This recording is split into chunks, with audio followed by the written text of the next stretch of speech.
you guys get authorization to just to use the logo. I think they're making flags. It's included in the, want to scroll down, Connie? Or maybe like right there, the flags they're selling, and, well, it's got the city logo on there, so they wanted authorization. Is that the same as this flag? It should be, to my knowledge. Okay. I'd buy one. I think it's a good idea. I make a motion to approve it. Second. Any discussion? All in favor, say aye. Aye. That motion carries. Next up is a resolution authorizing the city to submit information to the Minnesota Public Facilities Authority and enter a grant agreement with the same.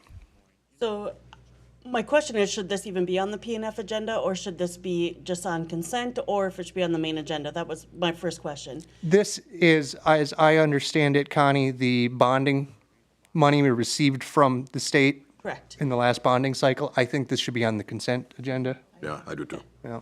Sounds good. So yes, it's basically the agreement so we can draw down the funds that we were awarded through the state bonding and enter into the grant agreement for those funds. So you're fine with it on the consent? Yes. I'd prefer it to be there. Okay, that item will be moved then. Okay. So we need a motion to that effect? Probably not. No. Okay. Next up, fire contract formula for 2025. Informational, I think it should require a vote, but we'll take it as informational. Hold on here, I forgot to download that one. So this is the information that, hold on here.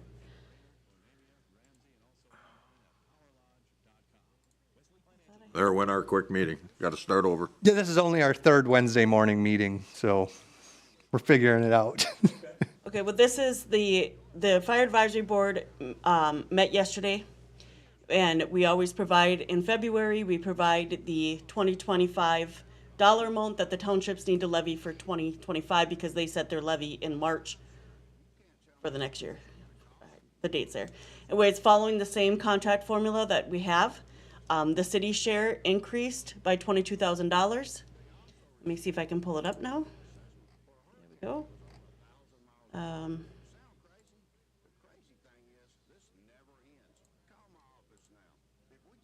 The biggest reason we had the increase was because of the change in the factors that we use to allocate, which the biggest one was the estimated market value of the buildings.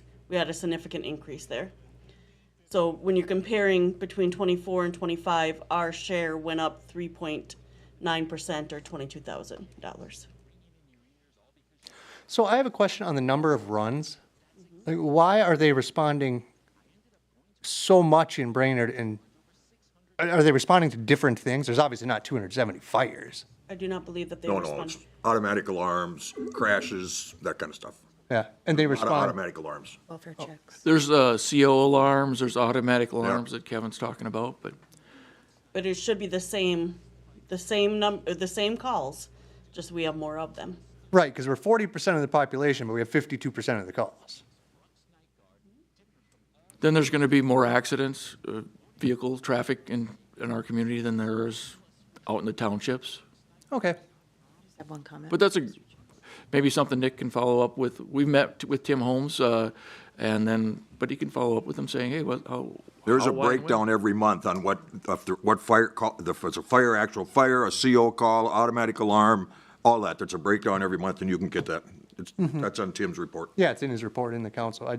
This is the only time we look at it annually, Yep. or the only time I do at least. Kara? So just a note, I was at the fire board meeting yesterday, and there were several comments on the great work that Connie did to lay out the budget, all of the information. It was very clear, and the fire board members really appreciated it, as did I.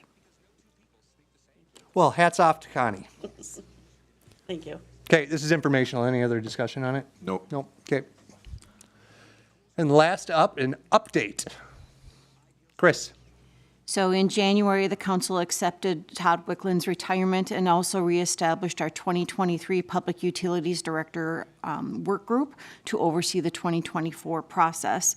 Included on that work group is Council Member Terry, City Administrator myself, 2 members of the BPU Commission, Dolly Madden and Mark O'Day, as well as Brittany Bozer, our HR assistant. When we went through this process, we received 10 applications and we invited 5 individuals for interviews. The interviews are scheduled today and on Friday. We actually have had 2 people withdraw since we have set our interview schedule. So we will be doing 2 interviews today and 1 on Friday. Right now, this is a placeholder, so if there is any items that we need to bring to the council on Monday, we can discuss that. If it's just a normal hiring process, there wouldn't be anything else other than waiting for the ratification of the hiring. So again, it's a placeholder to try to help us if there's any questions or any concerns from the work group after having those interviews. Right, because it's a department head, so the city administrator just hires and then we ratify after the fact, and just like any other department head. Correct. I got nothing. All right, Nothing to ask. good luck, Kara. Thank you. And anything else to come before the committee?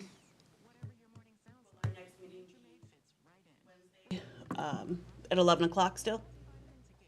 Yep. Well, Patrick's gone, so we might not have to. Yeah, we'll try it again. Okay, sounds good, thank you.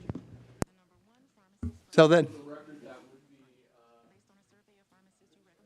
Just for the record, that would be February 13th for the 18th. March 13th. I'm sorry, March 13th for the March 18th regular meeting. motion second. So move.